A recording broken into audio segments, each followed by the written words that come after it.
ప్రస్తుతం మనతో పాటు ప్రముఖ ఆధ్యాత్మికవేత్త, జ్యోతిష్య వాస్తు పండితులు, లలితాదేవి ఉపాసకులు బ్రహ్మశ్రీ నానాజీ పట్నాయక్ గారు ఉన్నారు. గురుగారితో మాట్లాడదాం. నమస్కారం గురుగారు. శ్రీమాత్రేయ నమః. కుంభరాశి వాళ్ళకి ఈ జూలై నెల 2026 వీళ్ళకి ఎలా ఉండబోతుంది? ప్లస్లు మైనస్లు ఏ విధంగా ఉంటాయంట? కుంభరాశి వారికి ఈ మాసంలో కనుక చూసుకున్నట్లయితే ప్రధానంగా రాశిలో రాహు ఉన్నాడండి. సప్తమ కేతువుతో పాటు శుక్రుడు 5వ తేదీ చేరుతున్నాడు. ధనస్థానంలో ఏలినాటి శని నడుస్తుంది వీరికి. చతుర్థంలో కుజుడు, మరియు అదేవిధంగా చంద్రరాశుల్లో శుక్రుడు బుధుడు ఆయన గురువు ఉంటూ మళ్ళీ 5వ స్థానంలోకి బుధుడు వెళ్ళిపోతూ సప్తమ స్థానంలోకి శుక్రుడు వస్తున్నాడు కేతు దగ్గరికి. ఇక రవి మన చంద్రుడు అయితే 12 రాశులు తిరుగుతాడు, రవి పంచమంలో ఉన్నాడు. అయితే ఈ యొక్క గ్రహస్థితిని బట్టి వీరికి ఎలా ఉండబోతుంది, ఏ దేవత ఆరాధన చేసుకోవాలి, ఎటువంటి విషయాల పట్ల వీళ్ళు జాగ్రత్త వహించాలి అనేటువంటి అంశాలు చెప్తుంది. నేనైనప్పటికీ చెప్పిస్తుంది సాక్షాత్ లలిత అమ్మవారిగా భావిస్తూ ఆ లలితాంబిక అమ్మవారి యొక్క అనుగ్రహం పరిపూర్ణంగా కలగాలని మనస్ఫూర్తి కోరుకుంటూ, ఫస్ట్ ఆఫ్ ఆల్ ఏంటంటే కుంభరాశి వారికి రాహు రాశిలో ఉన్నందుకు సర్వసాధారణంగా వీళ్ళ లక్షణం ఏంటంటే ఎప్పుడు ఎంజాయ్గా ఉండాలి, పక్కవాడిని హ్యాపీగా ఉంచాలి, వీళ్ళు హ్యాపీగా ఉండాలి. చిన్న చిన్న విషయాలతో వీళ్ళు అంటే చిన్న కాఫీ తాగుతూ కూడా హ్యాపీగా ఫీల్ అయిపోతారు. వీళ్ళు అమ్మయ్య మంచి కాఫీ తాగాను, ఇట్లా కుంభలగ్నం వాళ్ళ యొక్క స్పెసిఫిక్ తత్వం అది. అయితే వీళ్ళకి ఎప్పుడైతే రాహు లగ్నంలో ఉన్నాడో ఇది కొంచెం వీళ్ళకి ఈ బ్లాక్ మ్యాజిక్స్ అంటూ ఉంటారు, లేకపోతే గాలి ధూళి తగలడం ఇలాంటి ఛాన్సెస్ 100% ఉంది. కాబట్టి వీళ్ళు రోడ్ల మీద లేటప్పుడు ఏదైనా తొక్కడం కానీ నిర్మానుషమైన ప్రదేశాలకు కానీ వెళ్ళకూడదు. అయితే వీళ్ళకి ఏలినాడు శని ప్రభావం ఎప్పుడైతే మన గురువు 6లోకి వచ్చాడో, గురువు యొక్క వీక్షణ శని మీద పడిందో ఏలినాడు శని ప్రభావం చాలా తగ్గుతుంది చెప్పాలంటే.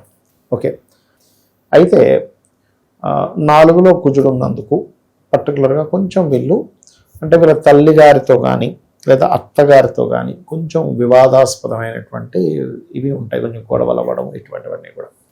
అదేవిధంగా ఏదైనా ల్యాండ్ తీసుకుంటున్నాం లేదా వాహనం మీద వెళ్ళేటప్పుడు అతి వేగంగా వెళ్ళకూడదు, లేదా వీళ్ళ తల్లిగారికి కొంచెం బాడీ పెయిన్స్ రావడం, ఎందుకంటే కుజుడు కదండి ఎంతైనా, అటువంటి ఫలితాలు ఉంటాయి. ఈ వాహనం మీద వెళ్ళేటప్పుడు కూడా జాగ్రత్తగా ఉండాలి, ఎందుకంటే శుక్రుడు చతుర్థాధిపతి వెళ్ళి కేతువుతో ఉన్నాడు, అండ్ చతుర్థంలో కుజుడు వచ్చి కూర్చున్నాడు. మరియు అదేవిధంగా గమనించినట్లయితే దీనివల్ల కొంచెం లోన్స్ లభించడము, ఫైనాన్షియల్ గ్రోత్ ఇవన్నీ కూడా జరుగుతాయి. అయితే ఈ గురువు దగ్గరికి రవి వచ్చి మళ్ళీ 17వ తేదీ చేరతాడు. గవర్నమెంట్ జాబ్స్లో ముఖ్యంగా బ్యాంక్ సెక్టార్స్, టీచింగ్ లైన్స్లో గవర్నమెంట్ జాబ్స్ కోసం ప్రయత్నం చేసేటువంటి వారికి, గవర్నమెంట్ జాబ్స్ కోసం ట్రైనింగ్ తీసుకుందాం అనుకునేటువంటి వారికి ఉద్యోగంలో ఉద్యోగ సంబంధించిన విషయాల్లో అనుకూలత ఇస్తాడు. అక్కడ ఇన్వెస్ట్మెంట్స్ పరంగా ఏమన్నా సలహాలు సూచనలు ఇస్తారా వీళ్ళకిదన్నా? ఇన్వెస్ట్మెంట్స్ పరంగా సలహాలు సూచనలు అంటే ఒకటేనండి. ఇక్కడ 12వ అధిపతి 2లో ఉన్నాడు. అయితే కుంభం వారికి ఏలినాటి శని తగ్గిస్తున్నాడు. అయితే ఎప్పుడైనా సరే మన శని మీద గురువు దృష్టి ఉన్నప్పుడు ఇది కొంచెం ఇన్వెస్ట్మెంట్ చేసుకోవడానికి మంచి సమయమే.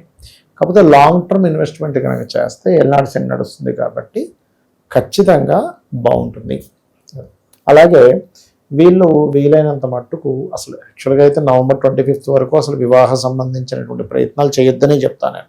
కానీ ఇప్పుడు ఎప్పుడైతే శుక్రుడు కూడా వచ్చి చేరాడో ఇది మరింత అవాయిడ్ చేయడమే మంచిది. ఎందుకంటే సప్తమంలో శుక్రకేతువులు సర్వసాధారణంగా ఎవరి జాతక చక్రంలో అయినా శుక్రకేతు కలయికంటేనే అది కొంచెం వివాహ జీవితం పట్ల ఒక రకమైనటువంటి విరక్తిని, వైరాగ్యాన్ని, వాళ్ళ పట్ల సరిగ్గా సఖ్యత లేకపోవడం, వీళ్ళకి కనెక్ట్ అవ్వడం జరుగుతూ ఉంటుంది.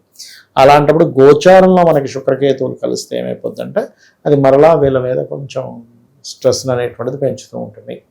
కాబట్టి ఈ విషయంలో జాగ్రత్తగా ఉండాలి. అప్పులైతే లభిస్తాయి, అందులో ఎటువంటి సందేహం లేదు.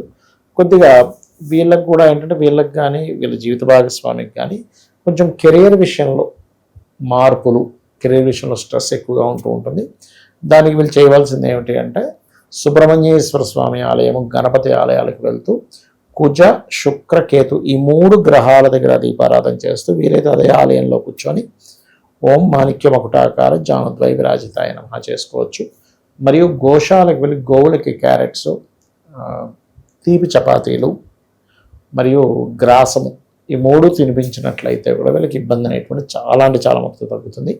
ప్రేమించిన వారితో కొంచెం దూరం అయ్యేటువంటి కాంబినేషన్స్ కూడా నడుస్తున్నాయి, ఎందుకంటే శుక్రకేతువులు కలయిక కదా, కొంచెం జాగ్రత్తగా ఉండాలి.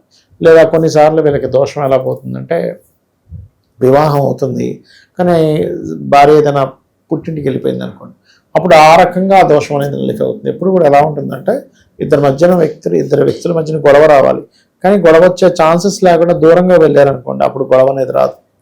అది చాలా మటుకు సేవ్ చేస్తూ ఉంటుంది అనమాట. గురుగారు అవకాశాలు గుర్తింపు పరంగా ఎలా ఉంటుందంటారు వీళ్ళకి? అవకాశాలు గుర్తింపు అంటే ఒకటేనండి, సామాజిక విషయాల్లో మాత్రం వీళ్ళు చాలా జాగ్రత్తగా ఉండాలి. అవకాశాలు వస్తాయి, గుర్తింపు కూడా వస్తుంది, హైలైట్ అవుతారు. ఎందుకంటే లగ్నంలో రాహు కదా, లైమ్ లైట్లోకి తీసుకెళ్తుంటాడు. కానీ ఒక్కొక్కసారి సోషల్ మీడియాస్లోని సోషల్గా మూవ్ అయ్యేటువంటి విషయంలో అవతల వాళ్ళు వీళ్ళు చేయనటువంటి దాన్ని అనడము, ఇలాంటివి కొంచెం ఉంటాయి. ఎందుకంటే ఎంతైనా సప్తమంలో ఉండే శుక్రకేతువులు కదా, అందుకని అటువంటివి ఉంటాయి అన్నమాట. గురుగారు ఫ్యామిలీ రిలేటెడ్ ఇష్యూస్ ఈ మధ్యకాలం మనం చూస్తున్నాము, చాలా ఎక్కువైపోతున్నాయి. భార్యాభర్తల మధ్య అన్యోన్యత కావచ్చు, ఏవో ఫ్యామిలీ పరంగా చాలా డిస్టర్బెన్సెస్తో అవునండి అవునండి. మరి దీనికి సంబంధించి మంచి పరిహారం ఏదన్నా తెలియజేయండి. ఇక్కడ ఫ్యామిలీకి సంబంధించిన విషయాల్లో అసలు మెయిన్గా ఎందుకు కలవట్లేదు అంటే, ఒకటి ఎక్స్పెక్టేషన్స్ పెరిగిపోయాయండి.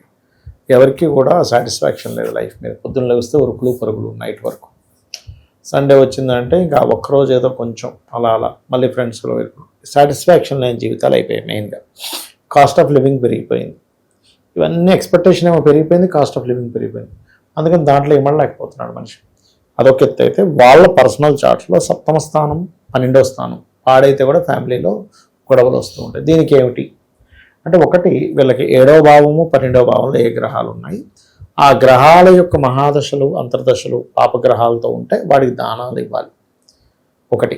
రెండవది, వాస్తులో కూడా ఇంట్లో నైరుతి మూల ఉంటుంది చూసారా, నైరుతి మూల పొరపాటును కూడా చెట్లు పెంచకూడదు.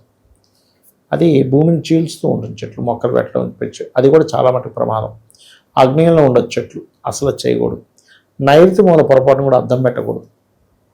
ఇవన్నీ కూడా కొంచెం ఇద్దరి మధ్యన విచ్ఛిన్నానికి దారితీస్తుంది. కత్తెరలు పెట్టడం, అది చాలా పెద్ద డేంజర్. కత్తెర పెడితే కనుక కట్ అయిపోతుంది ఇద్దరు రిలేషన్ అనేటువంటి.